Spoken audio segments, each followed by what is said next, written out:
Donc nous sommes aujourd'hui le vendredi 7 octobre. Je suis au théâtre Berthelot et je suis accompagnée de Natacha et de Laurent qui vont nous présenter ce qui se passe lors de cette soirée qui est intitulée « Lecture, rencontre, concert sur la question du travail ». On va commencer par une petite présentation. Natacha, qui es-tu ? Bonjour, donc je m'appelle Natacha Rudolph, je suis metteuse en scène de la compagnie Ligne 9 Théâtre, en ce moment en résidence au Théâtre de Lannou. Et dans le cadre de cette résidence, j'y suis depuis 2019, je me suis donné à moi-même comme thématique de travailler sur le travail, les oppressions et les luttes. Voilà, très bien. C'est ça mon champ d'action. Laurent, à ton tour. Donc moi je m'appelle Laurent Sibien, je suis documentariste de métier et je participe aussi au travail de la compagnie Ligne 9 et donc ensemble avec Natacha nous avons travaillé sur ce texte que nous allons faire entendre ce soir, un texte américain des années 30 qui s'appelle Waiting for Lefty, un texte tout à fait une sorte d'ovni dans la littérature théâtrale américaine puisque c'est une pièce d'agit-prop pro-communiste qui a été donc écrite et jouée et a eu beaucoup de succès à l'époque dans les années 30. C'est effectivement ce qu'il y avait dans le descriptif, c'était agit-prop et je ne savais pas ce que ça voulait dire, donc j'étais assez interloquée par ce petit terme. Ça m'a fait un peu bizarre, voilà. Alors en fait, l'agit-prop, c'est vraiment un genre théâtral. Cela veut dire agitation et propagande. D'accord. Donc il y en a eu beaucoup en Allemagne, des textes d'agitation et de propagande, également en Russie, mais aussi en France. Les blues bleus de Bobigny, voilà. Donc c'est vraiment des textes qui sont là pour pour nous agiter, pour nous faire réagir. Et ce qui est intéressant dans ce texte Waiting for Lefty, c'est que c'est aussi un texte de littérature, c'est que c'est un texte d'agitation et de propagande, mais c'est un texte qui a été très écrit. D'accord. Par un auteur américain, donc il y a même parfois presque des accents un peu hollywoodiens, parce que Clifford Odets c'était scénariste aussi à Hollywood, donc c'est assez étrange comme objet, effectivement. Demandez le Wall Street Paper, 5 cents seulement. The Socialist Worker of America. Achetez The Socialist Worker, 2 cents. La vraie voix des travailleurs. Crise. 5 ans après le crack, l'industrie américaine au bord de la faillite. Les milieux d'affaires exigent une baisse des taxes. Crise. 5 ans après le crack, les travailleurs américains crient famine. Notre reportage dans une soupe populaire à New York. Le New Deal du président Roosevelt. Wall Street dénonce des lois socialistes et liberticides. Le New Deal de Roosevelt, une pathétique tentative de sauver le capitalisme agonisant. Les grèves illégales se multiplient. Le syndicat AFL débordé par des provocateurs communistes. La police rétablit l'ordre. À San Francisco et Philadelphie, 4 extrémistes tués. Des milliers de travailleurs en grève. L'AFL aux côtés des ennemis de classe. Les milices du patronat et les flics tirent sur les ouvriers à San Francisco et Philadelphie. 4 camarades assassinés. New York, des chauffeurs de taxi veulent 5% de plus sur chaque course. Les propriétaires des compagnies dénoncent un racket. Harry Fatt, le leader du syndicat national des taxis, envoyé de Washington pour mater les rouges. New York, 10 000 chauffeurs de taxi dénoncent la rapacité des patrons. Le militant révolutionnaire Lefty Costello organise une réunion ce soir. La bourgeoisie envoie le chien de garde du capital, le bureaucrate syndical Harry Fatt. Donc l'auditeur aura bien compris que la soirée de ce soir se déroule en 3 temps. Une lecture, un débat, rencontre et un concert, voilà, donc sur la question du travail. Est-ce que vous pouvez nous raconter rapidement quel est le pitch de cette pièce de Clifford Odets ? Alors, la pièce se passe le temps d'une réunion syndicale. Ce sont des chauffeurs de taxi de New York qui sont réunis pour finalement se poser la question, est-ce qu'on va faire grève ? Et il y a un leader de leur syndicat qui essaie de les décourager en disant c'est pas le moment de faire grève, on va s'en prendre plein la poire, etc., etc. Et il y a effectivement... Il y en a souvent. En tout cas, il y a un comité des travailleurs qui finalement chacun à son tour raconte une histoire personnelle pour dire oui, voilà pourquoi il faut qu'on fasse grève, pourquoi il faut qu'on s'engage. Et donc c'est vraiment un texte qui est très particulier dans l'histoire américaine parce que ça correspond à une époque, les années 30, où il y a eu un renouveau syndical aux États-Unis, où les vieilles organisations qui étaient finalement assez modérées, voire franchement proches du patronat, ont été débordées par une nouvelle génération composée d'anarchistes, de communistes, etc., qui ont porté un syndicalisme beaucoup plus de lutte. Et donc c'est aussi le témoin de cette époque-là. Et après, il y a eu des grandes grèves qui ont suivi dans les années qui ont suivi dans l'automobile notamment, qui a conduit à un certain nombre de progrès sociaux. Voilà. Donc Natacha, est-ce que tu peux nous en dire un peu plus justement sur cette pièce, sur ce travail, vu que toi ton objet c'est justement le travail. Voilà, moi j'avais lu effectivement que il y avait énormément de personnages dans cette pièce. Comment toi tu l'as adapté là au Théâtre Berthelot ? Alors en ce moment, c'est un travail en cours. C'est-à-dire que comme le disait Laurent, c'est un texte qui parle d'une grève dans le milieu des chauffeurs de taxi. Et quand j'ai lu ce texte, d'abord on l'a traduit, mais du coup en le lisant et en le traduisant, j'ai eu vraiment ce sentiment de me dire à la fois c'est un texte ancien, 1934, et en même temps notamment beaucoup par rapport aux chauffeurs VTC, à l'ubérisation de la société. Oui, il y a une résonance. Exactement. J'avais très très envie de confronter ce texte avec des personnes qui sont dans des luttes actuelles et de voir comment eux réagissaient à ce texte. Du coup, le texte originel, effectivement, il y a 14 acteurs. C'est de toutes les manières un texte quand même assez court. Ça, souvent, l'agitation et la propagande, c'est assez court parce que si ça dure 3 heures, les gens ne sont plus là pour être agités. Donc, il faut que ce soit des textes efficaces et assez courts. Et donc, on est dans un travail d'enquête avec Laurent qu'on a mené auprès de chauffeurs VTC, aussi auprès de personnel soignant, parce qu'il y a une scène dans cette pièce qui raconte l'histoire d'un médecin qui devient chauffeur de taxi. Bon, je vais pas tout raconter. Et donc, on a fait des enquêtes dans ces divers milieux professionnels, et on est en train d'augmenter ce texte par des récits actuels. D'accord. Voilà. Donc là, ce soir, c'est la lecture du texte originel avec une petite scène en moins et avec un prologue en plus, un prologue très brechtien qui aimait beaucoup l'agit-prop lui aussi, donc un prologue très brechtien qu'on a écrit Laurent et moi, et on est vraiment en cours de continuation d'écriture, toujours au contact de ces témoins avec lesquels on travaille. On s'inspire beaucoup de leurs récits évidemment pour réécrire ou continuer d'écrire. Et on pense avoir finalisé le texte en février 2023. Et il y aura une lecture de ce texte à la MC 93 dans le cadre d'un quartier général sur l'engagement. Okay. Voilà. Ça fait combien de temps que le travail a commencé ? Parce que tu parlais de la traduction. Oui. Là, en plus, il va s'ajouter. Il y a un travail d'enquête qui s'est ajouté et qui s'ajoute toujours. Et du coup, ça représente combien de temps, ça ? Alors, on a travaillé quand même en plusieurs petits bouts. On a fait une première lecture en 2019 à la Bourse départementale du travail à Bobigny. Après, il y a eu la pandémie. Oui. Donc ça nous a un peu bloqué, voilà. Et on a repris le travail d'enquête à partir du moment où on a pu sortir à nouveau et rencontrer les personnes. On a repris le travail d'enquête au printemps 21 et voilà. Donc ça fait déjà un sacré bout de temps. Ouais. Ok. Est-ce que tu peux me parler un peu de la compagnie Ligne 9 Théâtre ?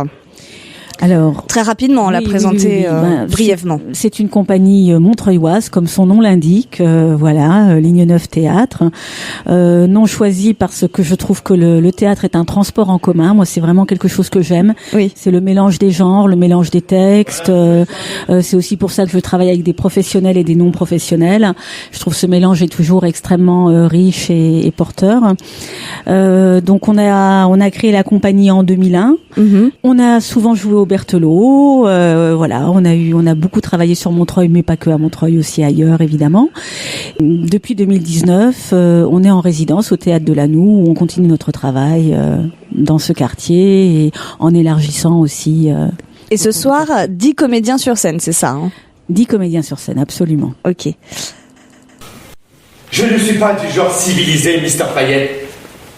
Je n'ai rien de suave ou de sophistiqué, moi. Je suis plein de rancune. Assez pour vouloir vous péter la gueule à vous et à votre engeance. Ce qu'il fait. Vous ne vous rendez pas compte du boulot qu'on fait pour vous?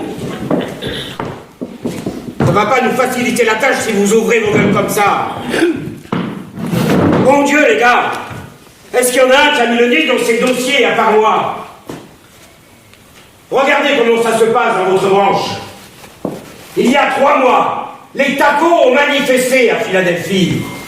C'est où, Philadelphie? À 3000 bornes? Non, à 1 heure de train. 2 heures. Ok, 2 heures. Quelle différence ça fait? Écoutons plutôt quelqu'un qui sait de quoi il parle, les gars. Il y a ici un homme qui a vu toutes les manifs à Philadelphie. Il a défilé avec ses collègues. Il s'est fait taper dessus comme les autres. Et maintenant que le boulot a repris, il est sur une liste noire. C'est pour ça qu'il est venu. Parce qu'il a des choses bien intéressantes à vous dire. Tom Clayton. Les gars, voilà un gars qui sait vraiment ce que c'est une grève. Laurent, peut-être une question pour toi sur ce qui va suivre, effectivement, mais on a eu des éléments de réponse par rapport à ce que vous avez dit tous les deux. Moi, ce qui m'a interpellée, c'est les invités pour la rencontre, pour le débat. Effectivement, voilà, j'ai vu qu'il y avait des médecins, une pharmacienne, je crois. Il y avait, enfin voilà, c'était pour rentrer en résonance avec une partie justement de la pièce. Justement, c'est en fait, ont accepté de venir ce soir et de parler sous forme de discussion qu'on va avoir ensemble, mais aussi j'espère avec la salle, un certain nombre de personnes avec lesquelles donc on travaille dans cette recherche pour, comme dit Natacha, augmenter la pièce. Donc il y a effectivement Brahim Ben Ali qui est le secrétaire général d'un syndicat de chauffeurs VTC, qui est très actif dans la lutte contre Uber, les plateformes, les algorithmes, etc. Donc qu'on a rencontré, qui est un de nos témoins, comme on les appelle, et qui a accepté de consacrer du temps à nous aider à écrire cette pièce, et qui a accepté ce soir de venir parler avec le public. Il y a également effectivement 2 médecins de l'hôpital Avicenne de Bobigny, donc l'hôpital de la PHP, Thomas Gilles et Myriam Ormy, donc qui sont tous les deux qui travaillent, qui sont des praticiens hospitaliers de l'hôpital Avicenne, et qui ont été très actifs à une époque et encore aujourd'hui dans la lutte pour l'hôpital public. Oui. Et donc voilà, c'est 2 luttes différentes. Il y a aussi, Natacha en a pas parlé, mais il y a aussi toute une partie du travail sur les lanceurs d'alerte, parce qu'il y a une des scènes qui nous amène aussi à une réflexion autour de c'est quoi lancer l'alerte dans le monde professionnel face à des cas de corruption, etc. Malheureusement, aucun d'eux ne pouvait être là ce soir, mais c'est un peu les 3 thèmes qu'on travaille, qu'on croise, et c'est des luttes différentes, et en même temps, on voit qu'il y a du commun, et qu'il y a des échos avec cette pièce de 35. Et donc, voilà, le débat va être un petit peu la poursuite de ce travail, c'est-à-dire comment eux-mêmes vont nous parler de leur lutte d'aujourd'hui, en écho à ce que les spectateurs auront entendu de cette pièce un peu qui parle d'une époque passée, qui est celle des années 30. Ok. Est-ce que vous avez un mot à ajouter, pour si jamais on n'a pas encore évoqué quelque chose? Non, ce qu'on peut dire, c'est que c'est une proposition d'être là ce soir, une proposition qui nous a été faite par le théâtre Marcelin Berthelot, le théâtre Jean Guérin, Patrice Caillé, et que l'idée comme ça de se croiser à la fois ce texte qu'il avait entendu à Bobigny quand on avait fait une lecture, l'idée d'avoir un moment de débat et ensuite un moment de musique avec un groupe qui s'appelle La Peu Jean May, on se connaît pas encore, mais on sent qu'il y a des échos parce qu'il a travaillé à partir de textes de lutte d'ouvriers de chez Peugeot dans les années 60. Et avec tout un travail de musique en impro, donc c'est une soirée finalement thématique autour d'un sujet qui est quand même probablement d'actualité, qui va peut-être l'être beaucoup dans les temps qui viennent, qui est comment on lutte pour ses droits. Voilà. Ah bah oui, carrément. Et comment on lutte ensemble, comment on se met ensemble surtout, parce que c'est vraiment la sensation qu'on a aussi, c'est que tout le monde lutte dans son coin séparément. Il y a aussi véritablement un peu le désir de même, par exemple les chauffeurs VTC, ils sont seuls dans leur voiture, ils ont vraiment pas conscience de ce qu'ils peuvent faire aussi en s'unissant. Donc il y a vraiment aussi cette idée-là, quoi, de se parler plus, quoi. Je vois tout à fait. Moi, j'aurais une réponse à ça, c'est l'organisation de la lutte. Enfin bon, c'est un autre débat. Quand même, une dernière question. L'objet du travail, comment tu as choisi cet objet en fait? Et la même pour toi, qu'est-ce que ça veut dire le travail pour vous personnellement? C'est vaste, hein. Oui, c'est dur. Pardon. Non, c'est très intéressant. L'objet du travail, en fait, moi j'aime bien me donner des thématiques. Donc quand j'ai su que j'étais en résidence au Théâtre de Lannou, je me suis dit ça m'intéresse de creuser, de creuser une thématique. Et c'était un thème auquel j'avais déjà évidemment beaucoup pensé. Le théâtre, c'est un travail. C'est un travail magnifique, passionnant, énorme, qui est très vaste aussi parce qu'on touche à plein de trucs différents. Dans ma manière de procéder, je rencontre énormément de personnes différentes qui me racontent plein de choses et en fait je trouvais que de se réunir autour de cette thématique du travail qui peut être vraiment à la fois une source d'épanouissement, une source de souffrance, de frustration. Enfin, ça touche à plein de trucs. En réalité, ça touche aussi aux histoires de famille, ça touche aux migrations, ça touche à plein de trucs. C'est extrêmement riche. Et il y a ce côté aussi que c'est très partageable. C'est-à-dire que à la fois on peut rentrer dans des histoires intimes, comme on le voit d'ailleurs dans Waiting for Lefty, mais ça peut aussi rester très, j'ai envie de dire, très pudique, très carré, très. Donc moi, comme je travaille aussi avec des gens très très différents, j'aime bien trouver des thématiques qui ne mettent personne mal à l'aise et qui peuvent vraiment là encore nous réunir. Et je trouvais que ce thème était extrêmement intéressant. Merci. Moi, c'est ma femme qui m'a décidé la semaine dernière, si vous voulez la vérité. C'est elle qui m'a fait comprendre que ça crevait les yeux qu'on devait faire grève. Je rentrais le soir à la maison, j'avais trimé pendant 10 heures dans mon taxi et je ramenais que dalle. Mon Dieu, Joe, ma femme, elle m'a dit, c'est pas de l'argent ça, c'est à peine de quoi s'acheter des haricots. Laurent, du coup? Moi, ce thème autour de... Il y a la question du travail, il y a la question de la lutte. Voilà. Moi, je suis donc, comme je disais, documentariste, journaliste. J'ai beaucoup travaillé sur les États-Unis. C'est quelque chose qui m'a intéressé et c'est aussi un peu le point de départ qui m'a donné envie de découvrir un peu plus ce texte qui n'était pas connu en France.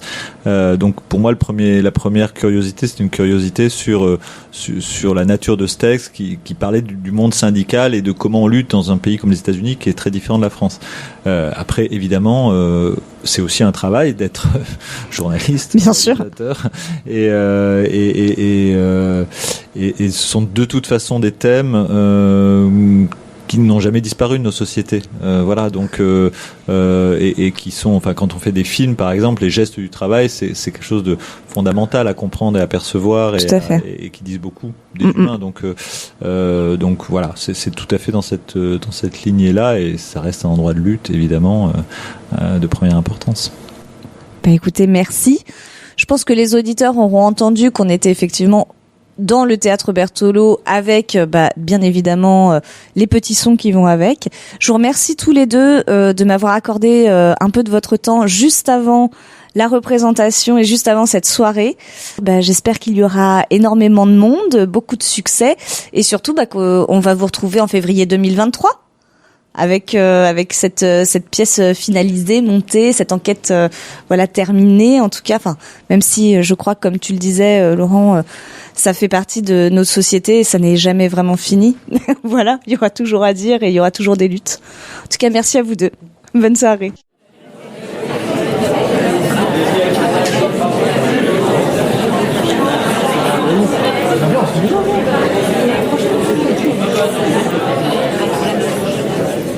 Écoutez-moi, de la côte Est à la côte Ouest, salut l'Amérique, salut. Nous sommes les oiseaux tonnerres de la classe ouvrière, prolétaires de tous les pays, avec nos os et notre sang, et quand nous mourrons, ils sauront ce que nous avons fait pour créer un nouveau monde.